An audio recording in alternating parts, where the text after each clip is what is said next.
Boa tarde, gente. Nosso grupo ficou responsável pelo tema biosinalização. Ele é composto por mim, Caroline, pelo Rafael, José Rogério, a Thalia, a Roseana, a Marcilene, a Gessilândia e a Emanuele. Bom, o que é uma biosinalização?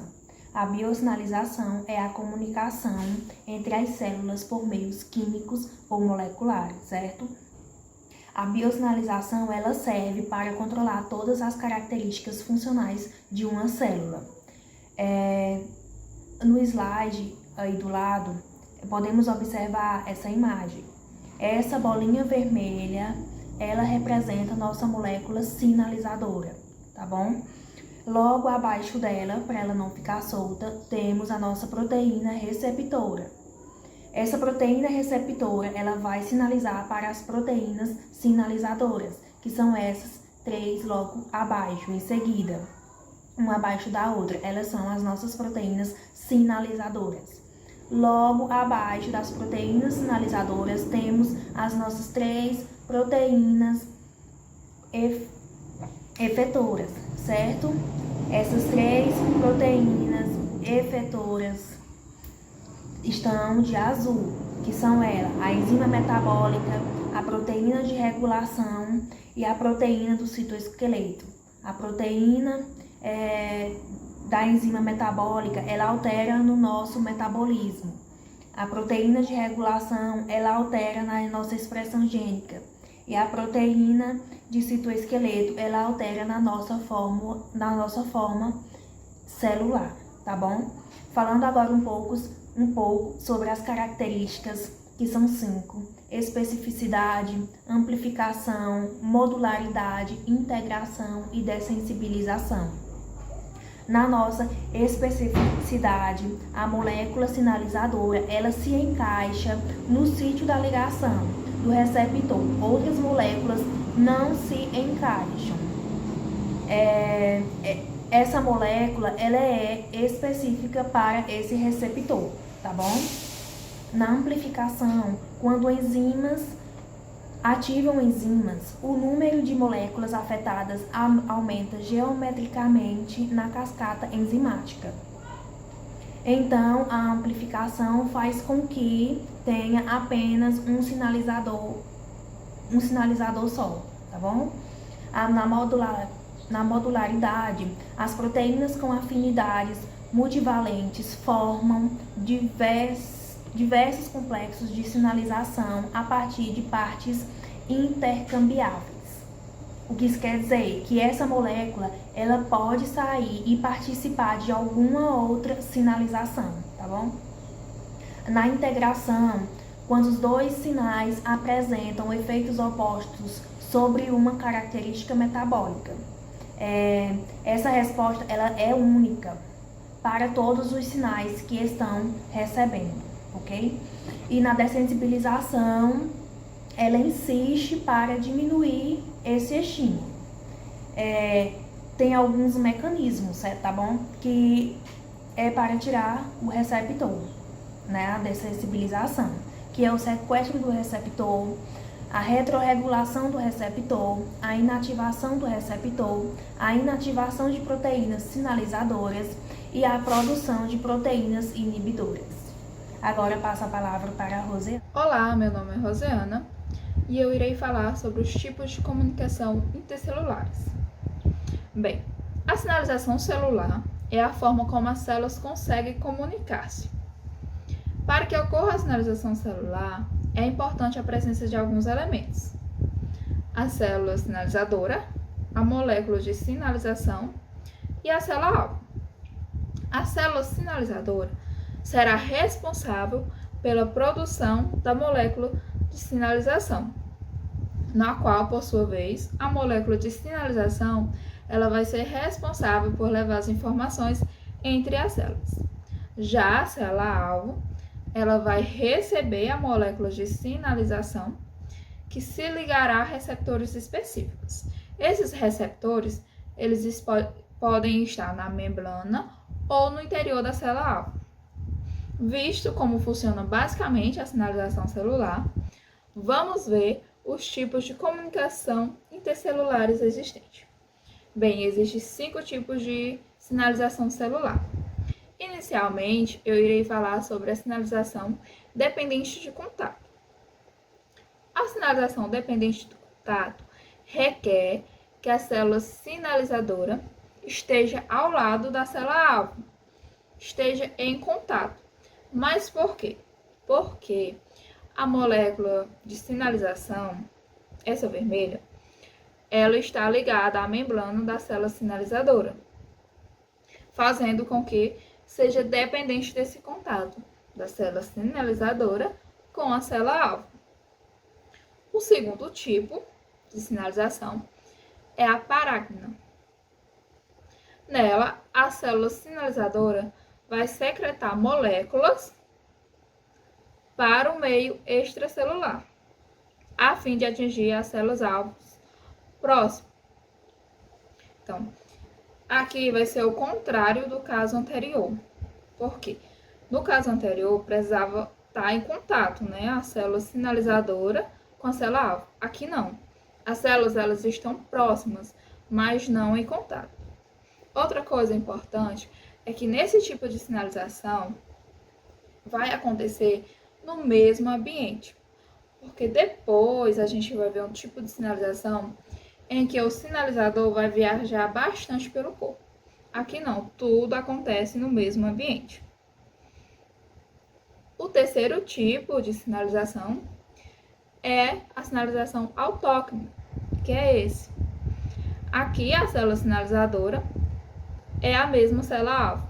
Dessa forma, ela vai emitir um sinalizador e ela mesma vai receber essa sinalização. O quarto tipo é a sinalização sináptica, que vai exigir tipos celulares específicos, que no caso são os neurônios. E como o próprio nome diz, sináptica vai ter a ver com a sinapse. Aqui a célula sinalizadora é o neurônio e o sinalizador é o neurotransmissor. E ele fica localizado aqui, na fenda sináptica. Então, aqui vai acontecer normalmente o neurotransmissor. Aliás, o neurônio vai liberar o neurotransmissor, que tem como objetivo atingir a célula-alvo. O quinto e último tipo de sinalização é a sinalização endócrina. Nela, a célula sinalizadora é a célula endócrina e o sinalizador vai ser o hormônio. E é justamente esse caso que eu tinha falado anteriormente, que o sinalizador ia viajar bastante pelo corpo. Vamos entender isso. Aqui, a célula endócrina vai liberar o hormônio, né, que é o sinalizador, e vai liberar ele na corrente sanguínea. Então, por isso que ele vai viajar pelo corpo até atingir a célula-alvo.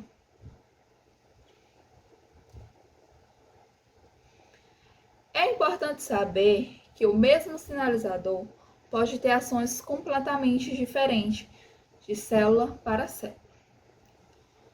Bem, aqui nesse primeiro exemplo, eu tenho a acetilcolina sendo recebida por uma proteína receptora do coração,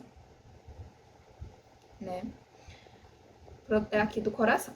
Nesse caso, a acetilcolina vai liberar uma resposta de contração.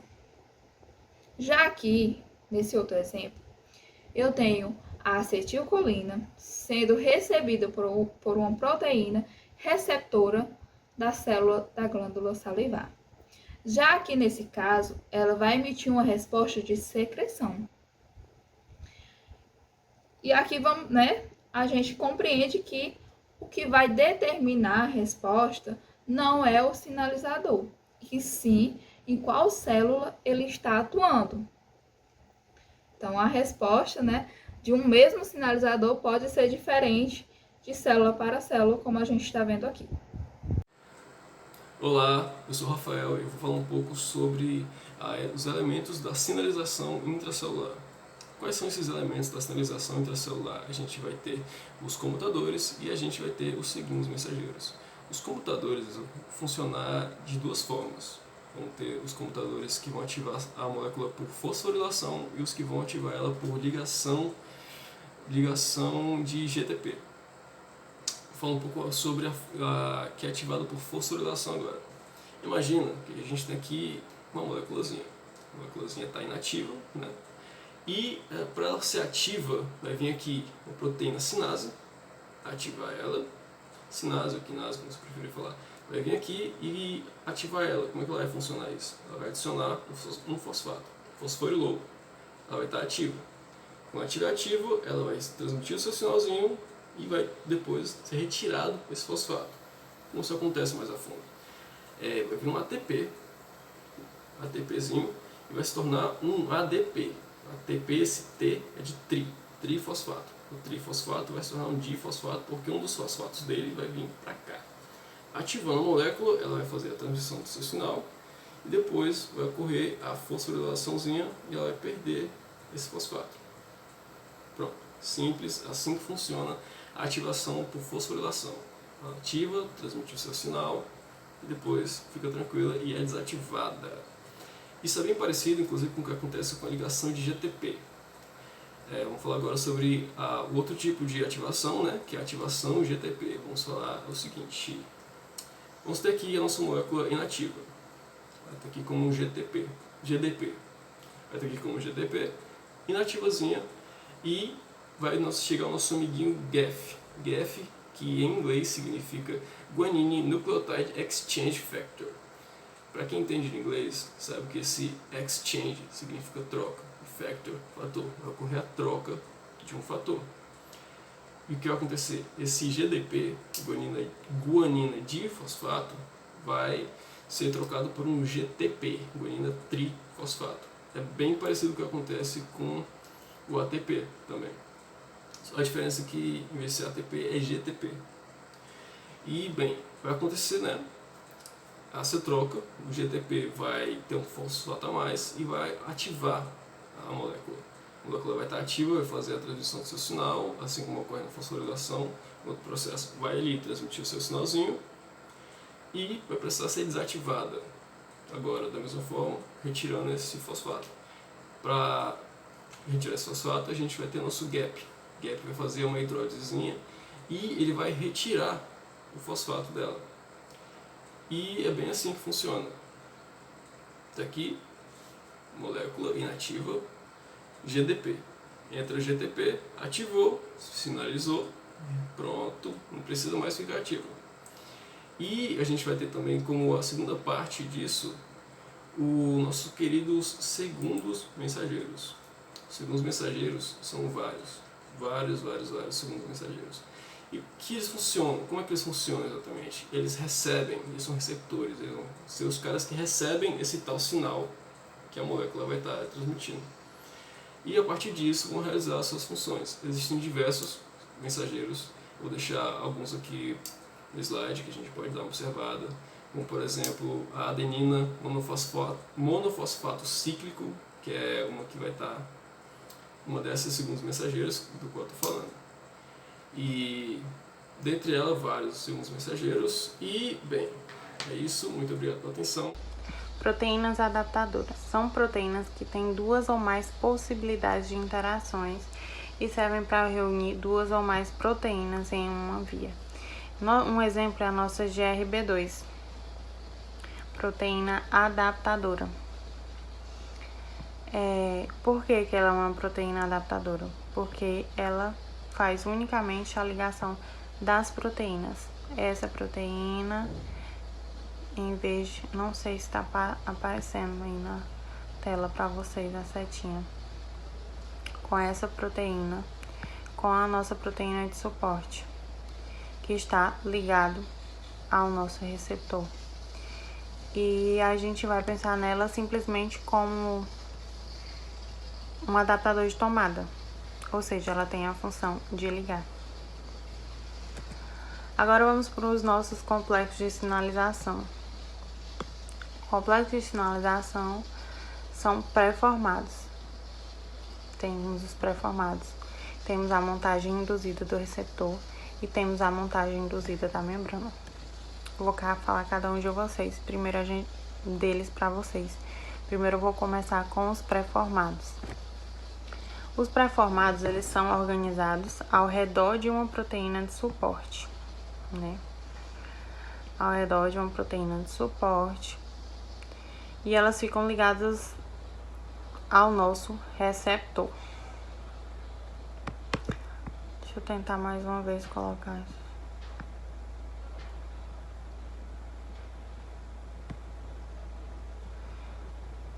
Ao nosso receptor. Fica ligado ao nosso receptor, né?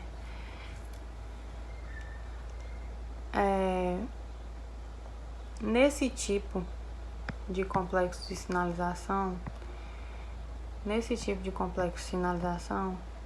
a gente vai ter uma resposta no próprio suporte da proteína. A gente vê aqui a sinalização, né, passando no próprio suporte até chegar a nossa transmissão do sinal. Daí passa para outras proteínas. Aí temos aqui a montagem induzida do receptor. A gente vai ter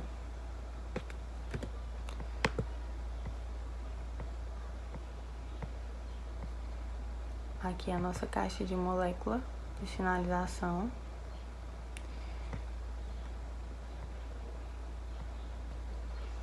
A molécula de sinalização. E ligado no nosso receptor, né? A partir daí eu vou ter a fosforilação do nosso receptor e vou convocar outras proteínas de sinalização.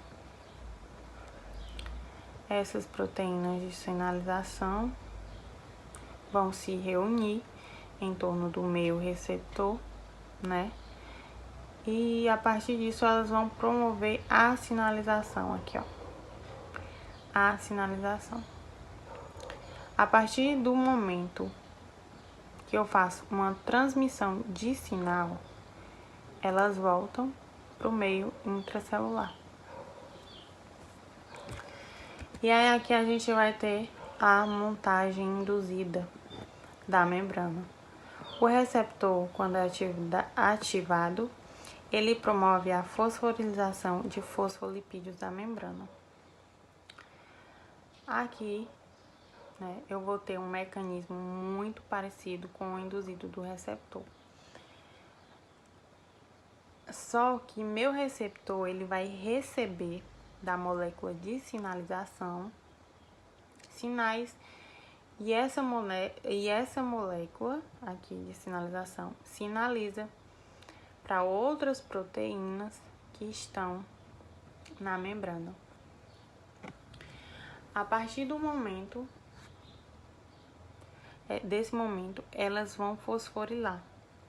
E essa fosforilização vai convocar outras proteínas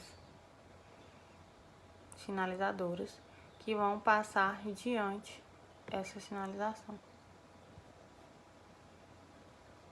E é isso.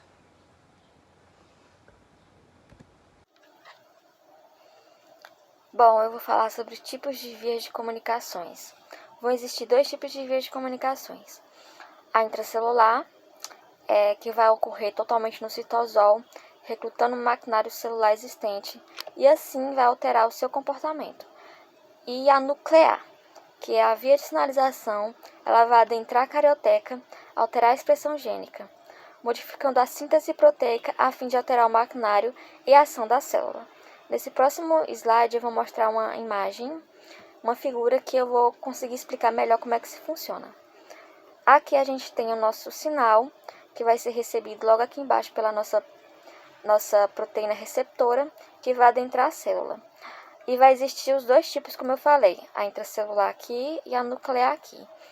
A intracelular, ela vai ser uma sinalização, essa sinalização ela vai ser bem mais rápida. Por quê? Porque assim que a sinalização, o sinal entrar, já vai ter a função proteica alterada logo em seguida. Ou seja, isso vai demorar em questão de segundos a minutos. E já no final, já logo vai ter a reação que a sinalização provocou. Aqui já vai ter a sua reação. Já na nuclear, aqui em cima, primeiro, nosso sinal vai entrar e vai passar direto para o DNA. O que vai ocorrer aqui? O DNA vai ser alterado. Depois que o DNA vai ser alterado, vai criar novos RNAs mensageiros. Aí depois é que vai ter a síntese proteica alterada. Ou seja, vai demorar mais, pode demorar de minutos a horas. Por que isso vai demorar mais? Como eu falei, vai ter que alterar o DNA primeiro. Depois que alterar, ainda vai ter um RNA mensageiro. Aí depois disso que vai ter a alteração da síntese proteica, para no final ter a reação que a sinalização provocou lá no início. Os receptores associados à proteína. Bem, o receptor ele vai ser associado à adrenalina, que é a ligação da proteína, que dá aumentação de GDP para o GTP. Depois de passar por essa ativação, o receptor ele tem umas subunidades. É estimulado fosforilação do GTP para o GTP, que vai ser ligada à proteína, se mover na membrana para ligar o adelíleo, que então vai ser ativada e catalisar um tipo de uma síntese. Que o CMP é ativar o PKA e a proteína do quinose dependente de ligação ao substrato. Que o PKA sendo promover a fosforilação de ser glicogênio, fosforilase de CMP vai degradar e gerando o sinal que ocorre pela hidrólise do GTP, que é portanto inativo ao PKA, que depois dessa ligação a adrenalina ele vai promover o movimento, a proteína, que vai recrutar os biquinases, os receptores e adrenérgicas, que vai promover os fosforilação de uma cauda por receptor. Para essa captação, a adrenalina que é transportada para um endossomo junto com o receptor. E também vai ocorrer a endocitose da adrenalina e a desfosforilação do receptor, qual o retorno que vai ser da membrana. Que o complexo receptor, do hormônio, vai causar uma substituição do GTP ligado pelo GTP. E o adelíleo vai ser a ciclase, vai ser a formação do CMP. E a fosforilação das proteínas celulares vai ser o PKA, vai causar a resposta celular e a adrenalina. Dando continuidade à apresentação do seminário, temos aí o item A, que são os eletrogênios, o Na+, o K+, o sódio e potássio, as ATPases, estabelecendo o potencial da membrana, como pode ser observado aí à esquerda, onde temos o Na+, ou à direita, perdão, onde temos aí o Na+, e o K+, estabelecendo o potencial da membrana. À esquerda vamos ter os íons, o sódio, o potássio, o cálcio, que ajuda na contração muscular, e o cloreto. esses íons eles vão se mover a favor do seu gradiente eletroquímico, ou seja, através a favor da sua membrana polarizada. Esses íons eles possuem tanto cargas negativas como cargas positivas. Como podemos observar, esses íons eles estão em movimento. Onde temos Ing, significa que ele está alto, e onde temos LOL, significa que ele está baixo. Temos também a ADP, que é um nucleotídeo e um composto químico formado por nucleosídeos e 2 radicais de fosfato. Temos também a ATP, que é a adenosina de trisfosfato. É uma molécula formada por adenosina e fosfato que fornecem energia para as células realizarem os seus processos celulares. Já assim, o efeito no fígado, o fígado ele regula a glicose produzida em jejum, enquanto a insulina é o hormônio responsável pela redução da taxa de glicose ou glicemia. Os efeitos metabólicos da insulina. A insulina, ela provém o transporte da glicose para as células de modo idêntico às outras células do corpo. Em resumo, o efeito da insulina sobre o metabolismo da glicose de fazer com que essa energia de fazer aumentar a utilização da sua energia, ou de fazer com que essa energia armazenada ela fique em forma de glicogênio ou sob forma de gordura. Por exemplo, um diabético, quando ele sente a necessidade de beber muita água, isso indica que a diabetes dele está alta. Ou quando ela está forte, que ocorre a perca de gordura, que é consequentemente a perca de peso. Aí temos também no músculo e no fígado. Ambos provêm o glicogênio, porém o músculo estoca só para si, enquanto o fígado ele armazena aquele glicogênio, principalmente para a manutenção da glicose sanguínea.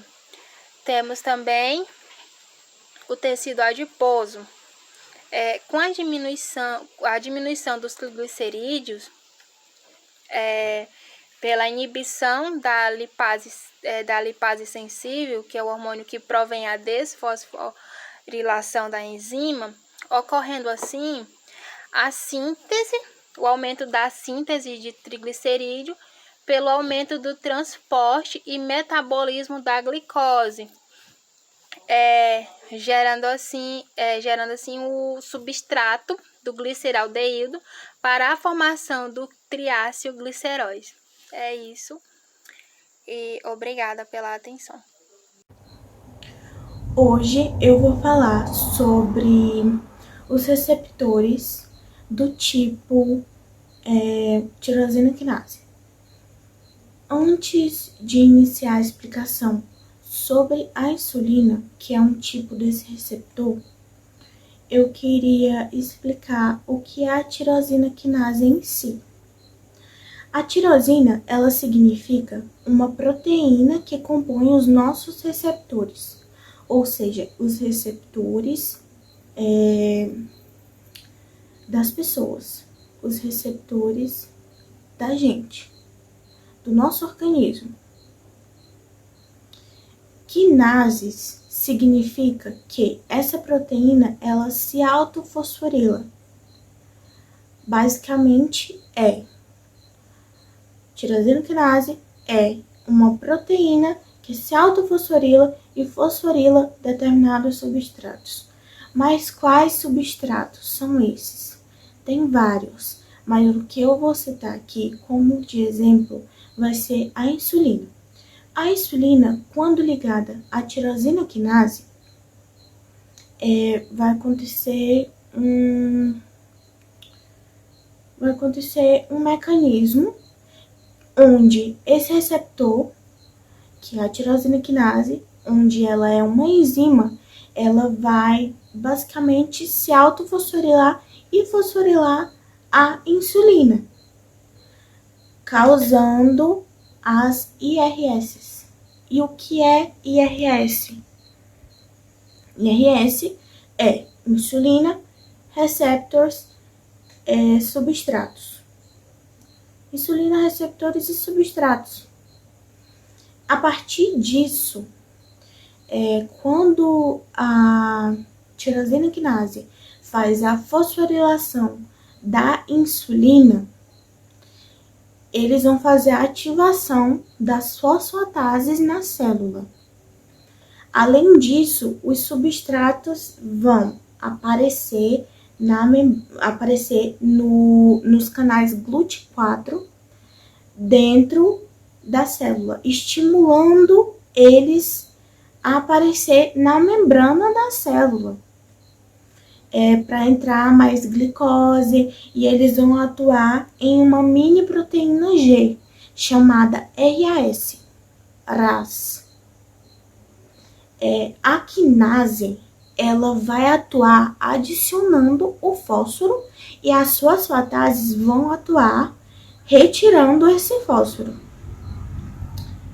Logo após isso, o metabolismo celular vai ser regulado à base de glucagon, que vai ativar as quinases, e a insulina vai ativar as fosfatases. Por isso, ocorre um mecanismo. Que mecanismo? Ocorre um mecanismo antagônico. Na tirosina quinase, existem 4 tipos de receptores principais. Eles são mais conhecidos como superfamílias. Tem o tipo 1, o tipo 2, o tipo 3 e o tipo 4. O tipo 1, eles são canais iônicos regulados por ligantes. O tipo 2 são receptores acoplados a uma proteína G. O tipo 3, eles são receptores ligados a quinases e receptores relacionantes. O tipo 4, ele é o receptor nuclear, são receptores nucleares. E é isso, eu espero que tenham dado para entender. Muito obrigada. Vou falar mais agora sobre o receptor da tirosina quinase do sistema JAK7 nessa imagem. Essa eritropoietina, que vai ser o nosso sinalizador, ela vai entrar no nosso receptor, né? E esse vai dar a sinalização para que o receptor se autofosforilize, ele vai se autofosforilizar. E no momento que vai ter autofosforilação desse receptor aqui, ó, as proteínas JAK aqui embaixo, elas vão se ligar ao receptor autofosforilado, e essa ligação aqui ela vai ser importante. Por quê? Porque ao mesmo tempo que eu vou ter a ligação de uma proteína JAK, eu vou ter uma proteína STAT se ligando a um fosfato do receptor que foi autofosforilizado, sofreu autofosforilação. No momento que eu vou ligar o JAK aqui no STAT, esse STAT vai se ligar ao fosfato, esse fosfato aqui, ó, ela vai fosforilar essa STAT, e essa STAT aqui embaixo fosforilada, como a gente pode ver, que já está com a fosforilação aqui, vai atrás de outra STAT também fosforilada para elas formar um dímero. E esse dímero vai entrar no núcleo da célula, e aí é que vai, a partir disso, vai alterar a expressão gênica. Uma outra via de sinalização que vai ocorrer no sistema JAK-STAT, vai ter o JAK ligado aqui ao receptor, como a gente já falou, autofosforilado, e essa autofosforilação aqui vai convocar as proteínas GRB2. Essa proteína GRB2, nesse caso aqui, esse verdinho aqui, ó, que é o SHC, vai atuar como uma proteína adaptadora.